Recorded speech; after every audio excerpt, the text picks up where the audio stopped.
not a good time to get benched because you're at the card pool. I'm your host, Stu Valletta. And I'm Kyle Robertson. And today we are looking at the money cards from Scars of Mirrodin. Yes, we are, and this is, of course, part 3 of our multi-part set review. You can take a look back at the previous 2 videos as well, where we talked about the hidden gems of Scars of Mirrodin. But without further ado, let's get on to this review. Let's indeed, and Kyle, take it away with number 1. All right, well, our number 1 money card from Scars coming in at $99. Wow, this is Moxa Opal, and this is a zero-cost artifact, and it's legendary as well, and it has Metalcraft, which means if you have 3 or more artifacts in play, you can tap it to give you 1 mana of any color.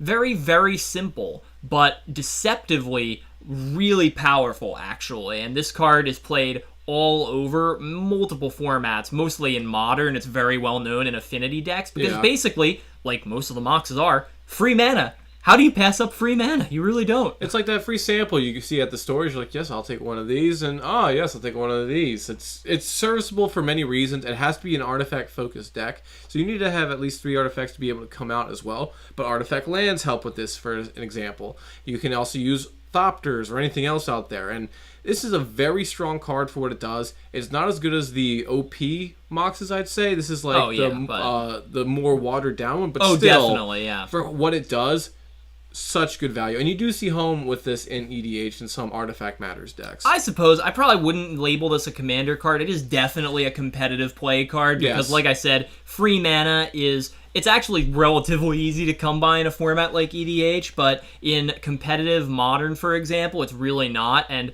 people seek after this card a lot because, like, they tried to stick on the tags like, oh, this is legendary, so you can't have more than one of them out at the same time. Oh, it has Metalcraft, so you have to have 3 artifacts before this even does anything. Come on, did you really think that was going to stop this from being good? You can't stop us, because we can't stop, and we won't stop. Exactly. So, yeah. It's a good card. Lots of people want it. It has never been reprinted yet. And it's $99. That's like, wow, that's probably like the most expensive money card we've ever looked at. So far. It's like the number of problems Jay-Z has. It's up there. Yep. But anyway, moving on to number 2, and this one's going to be a little bit of a cluster. We're going to be talking about the fast lands, and we'll take a look at a small handful of them that we have right here. Pretty much in short, we'll look at Blackcleave Cliff right now, for if you were following me with the wording.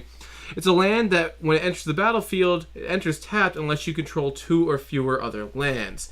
And if you don't, then it just, comes into play untapped, which is pretty nice. So it has, like, the clause of being as good as the dual lands, but it inherently just taps for either black or red. So these are like the OG dual lands, except they have a clause in which they enter tapped. So it's a better guild gate, for example. But these are in allied colors, right? This whole set? They are, yeah. There are 5 of them. There's the green-white one, black-red one, blue-black, and, the list goes on of the 5 ally colors, and then later on, actually, in Kaladesh, they waited till they made the enemy color ones. Yeah. But the fast lands and Blackcleave Cliffs is about $40. That's the most expensive one. The blue-white one, Seachrome Coast, is the least expensive at around $10 or $11. So they have a big range. There is, but we kind of decided to group them together because they all are pretty much the same thing, and they're really sought-after cards from this set. And this way we can teach you guys more cards at home. But really, they're strictly better than a guild gate, already pretty good at this point because they give you both colors.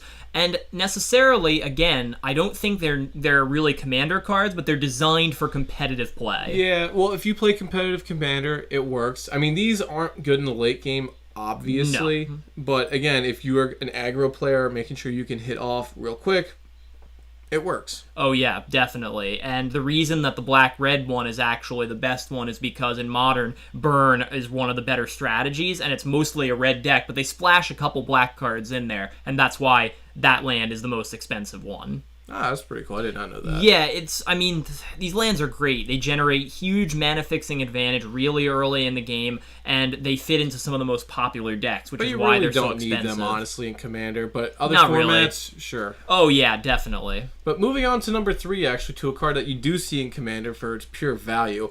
We're talking about a card called Wormcoil Engine. Kyle, take it away. Well, this card is $26 a pop, and it's a 6-mana artifact, a 6/6 worm creature with Death Touch and Lifelink.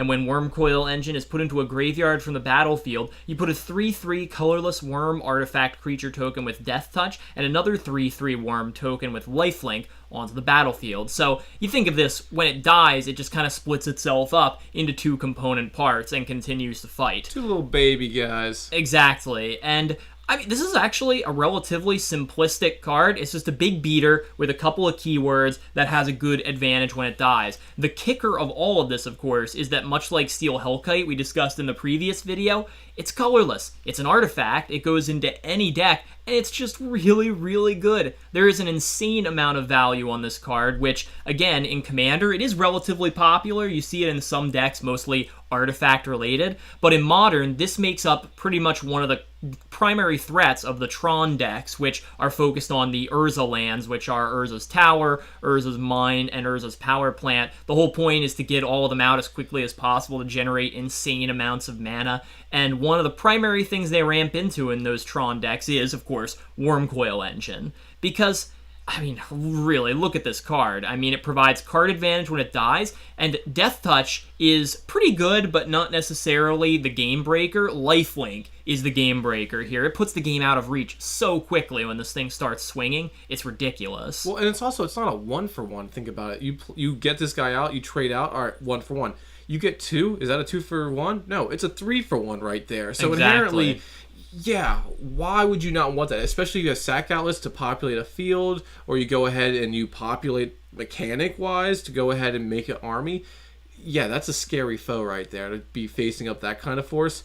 I don't like it. Yeah, and most cards or decks that use this card can bring this back very, very easily. Artifacts so simple with that. Advantage after advantage after advantage. Works in token decks, artifact decks, grave packs, sort of related decks. This is just great value and bang for your buck. Probably one of the best value deals in Magic that I've ever seen. Yeah, 100%. And this card's only been going up lately. Oh, yeah. It's just, oh, man. You can reprint this as many times as you want, and people are still going to want it because it's ridiculous. Even the tokens are worth money, and that's the part that makes me laugh. Yeah. But moving on to another commander, this one has not been reprinted. On our number 4 slot, we have a great, scary commander card. It's called Skitterax, the Blight Dragon. Now, this one comes in at around $23. It is a legendary creature dragon skeleton, which is very odd right there. But it costs 5 mana, 3 generic and double black for a 4/4 creature. It has flying, it has infect, it has also 2 additional abilities if that's not enough for you right there. It has the ability to gain haste for 1 black mana, or for 2, regenerate it. And lastly, I'll go into the clause of infect. For those who don't know it out there, when this creature deals damage, it deals in the form of -1/-1 counters, and to players, it gives poison. And once a player has 10 poison, they lose the game. So if you're still with us after that whole essay, literally, this is a card that's well worth a level higher than Mythic for what it can really, really do. Oh, yeah. I mean, look at this. I mean, it's a dragon, which makes it a great creature type to just play in a tribal deck, for example. And in there, it's a win condition unlike any other. And haste in black? When do we see this ever happening? Like, this never happens. It's so goofy. It's so bizarre. I mean, this is one commander in which commander damage doesn't matter, because you're way dead before that happens. Oh, yeah. This is very frightening. Especially, regenerate, again, is one of those keywords that's been phased out over time, because it was kind of confusing for newer players. There is a little bit of technicality to it. But also, it was just too good. Because if you have... They used to specifically print cards saying destroy and can't be regenerated to get around this. They don't do it anymore, which just makes a card like this so much better. Yeah. I mean, there are certain board wipes that do have that clause, Wrath of God. But they're all old. They're all old. You don't see the new ones doing that anymore. Oh, it's not all about age, you know. But seriously, though, it's just... Wow. Yeah, I mean, a 4/4 with flying for 5 is a pretty good rate already. Well, also think of another commander that would absolutely love this in its arsenal. Like, Atraxa, we bring this one up all the time, but again, for Proliferate, you really can't understate this. If you're going ahead and being able to give at least 4 poison counters, at the end of the turn, why not add another one? Make them halfway to being infected. Yeah, and you give this even +1/+1, and that's somebody dead in 2 hits. That's really, really scary. Yeah. This is a great mono-black commander option, even if it probably won't make you too many friends around your kitchen table. It's also a great commander for just a straight-up infect deck. You can play a lot of Proliferate cards with this, and it'll be fun. I mean, look at it. It's hard to block or kill and can even gain haste. Yeah, the list goes on and on about why this card is answers, great. and the thing is you need answers as a collective whole. It's 3v1 when you see someone using this commander, and if there's like a two-headed giant match and they both have it, you just scoop. Yeah, what are you Tell gonna them do? to switch decks. Like I've played. My one friend has one of these decks, and yeah, she's kind of upset that we don't let her play that deck. But it's not that big of a surprise. No wonder why there. Yeah. But enough about this card. The value on it is purely obvious. Going on to number 5, Kyle. What do you got? Well, this one's kind of interesting because I didn't know it was a money card until just recently. Number 5 on our list here for $20 is Platinum Empyrion. This is another giant creature here. It's an artifact creature that costs 8 mana to play, and it's an 8/8, a golem type at that. And it has a very simple ability here. Your life total can't change. Now that means you can't gain or lose life, and you can't pay any amount of life except 0.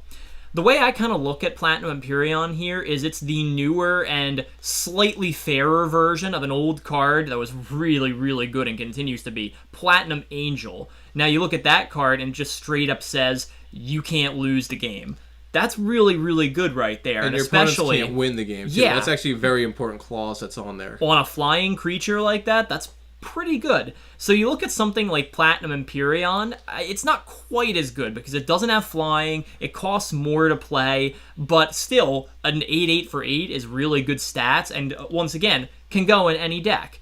But one of the things that bugs me about this card that I just really, really don't like is the fact that you can't pay any life when you have this out on the field. It kind of messes with your strategy sometimes. Well, yes and no. I mean, I like it for a way, like, I mean, if you're using this, you wouldn't use certain things, but paying life is actually pretty vital, especially in black. Definitely. You look at some examples here. We got Razaketh. We have a card like Greed, or one of the newer ones like Vona, Butcher of Magan. Yeah, I mean, some of these cards allow you to pay life to get some really, really great advantages. And with Platinum Empyrion out, you're just kind of shutting yourself off to that, which I don't really care for, honestly. Which is fair, but I mean, also, think about this.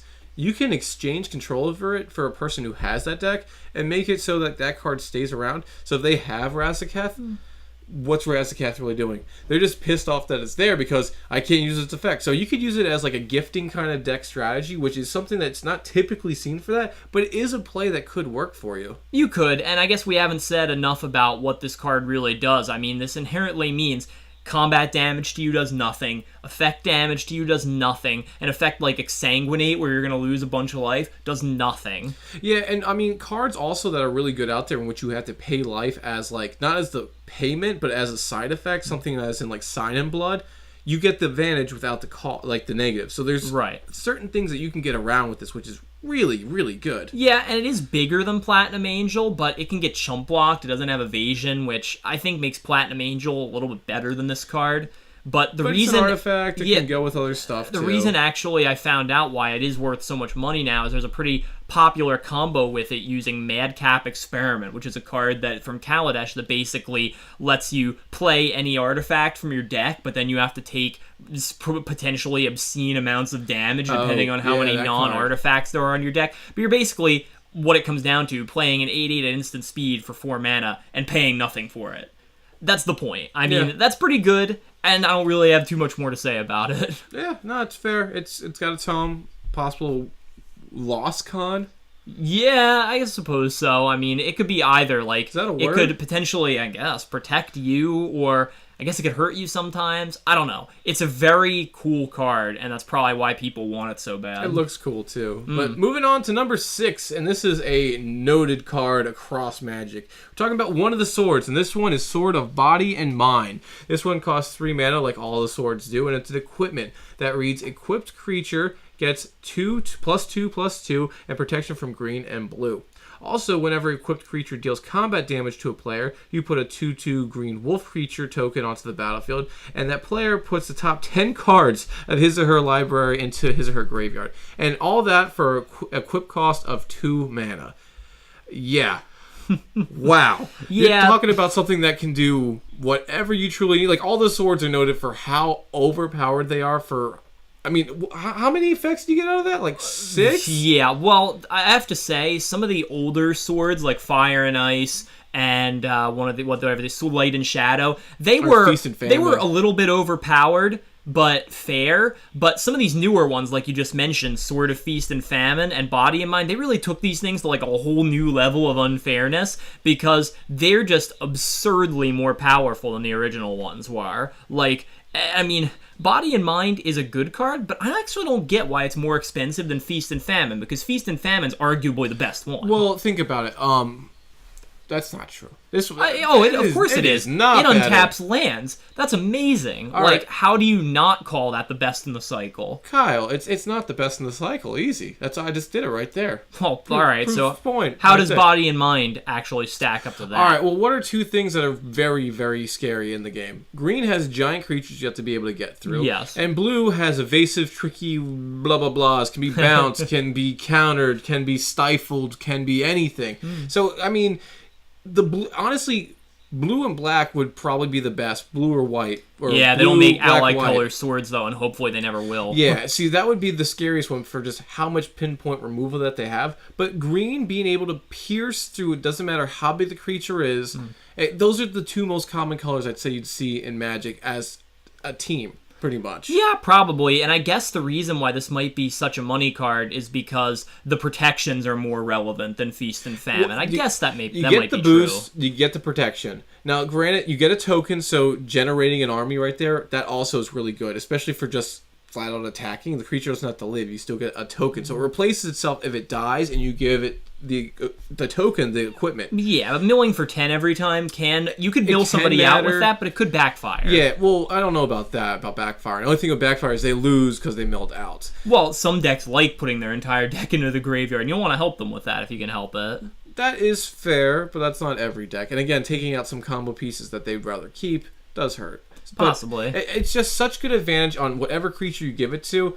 Any commander would love having this equipped. Any of the swords equipped to it. So this is just something, again, it's not a reprinted card ever, really. This is a super hard card to find. People love them. Not many people are trading them. So it's just a great card for how little mana you put in there to literally, you get 5 mana to cast and equip. You get 5 effects for 5 mana. That you can't get anything better than that than like the dollar menu at McDonald's right there. Yeah, really, pretty much. I mean, speaking of protection, though, let's go on to another card that's actually all about protection. At number 7 on our list, for $11, we have a green enchantment called Asceticism. Now, this costs 5 mana, 3 colorless, and 2 green. Creatures you control can't be the targets of spells or abilities your opponents control, so they all get hexproof. That's basically what this says, all of your creatures. And then also, in addition, you can tap 1 colorless and 1 green, just that, to regenerate target creature.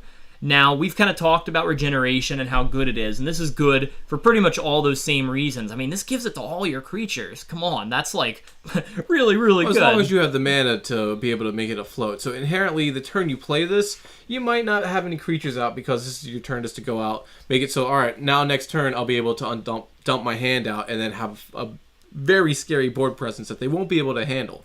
But there are board wipes, I've mentioned this before, but we'll name a couple real fast that have this whole regeneration doesn't matter. You have Wrath of God. Damnation, but Supreme Verdict is one of the better counter spells that's out there today, and Asceticism does stop that dead in its tracks, actually. Yeah, so that's worth noting. Which is actually pretty funny, because the whole, all right, well, I'm not going to counter it. I'm not going to respond to that, because I can't. But I'll just make it so my stuff lives through it. So if you're running Bant, it makes it so it's kind of funny in that regard that you can make it so you're untouched, which is really cool. Yeah, and I mean, giving all your stuff hexproof is also so good that it really can't be overstated. This combines, like, the best of both worlds abilities, where you make your creatures almost indestructible and you make them untargetable. It's almost impossible Yeah, how do you get to stop. rid of that? You need a merciless eviction or something like that. Or you just need to get rid of this card, for starters. Yeah. Oh, yeah. Well, yeah. Or you just blanket exile effects like Oblivion Stone or something like that. But also the fact that it's an enchantment matters, especially in green, because green does have Enchantress builds that do matter with that kind of style. Totally. So this could work. And so something like an artifact would probably be a little worse in this case. Perhaps. Again, though, this card has never been reprinted, which is why it's still pretty expensive. Not many people giving this one away either. I mean, it is just so good, and I would play it almost any time I could. Yeah, I agree. It's a little bit niche, but it's strong. Oh, definitely. It's so worth it. strong. But moving on to our number 8, and I think this is going to be our first one of this permanent type. We're talking about a card, a Planeswalker called Venser the Sojourner. I think that's how you say it. For $11, this card has mana cost of 5 for 3 generic and a white and a blue. And it comes in with 3 starting loyalty, and we'll take this guy down bit by bit. So it has a +2 effect to exile target permanent you own. Return it to the battlefield under your control at the beginning of the next end step. It has a -1 where creatures are unblockable this turn. And finally, an ultimate that costs 8. You get an emblem with whenever you cast a spell, exile target permanent. Super duper strong for having a kind of Planeswalker with this kind of versatility.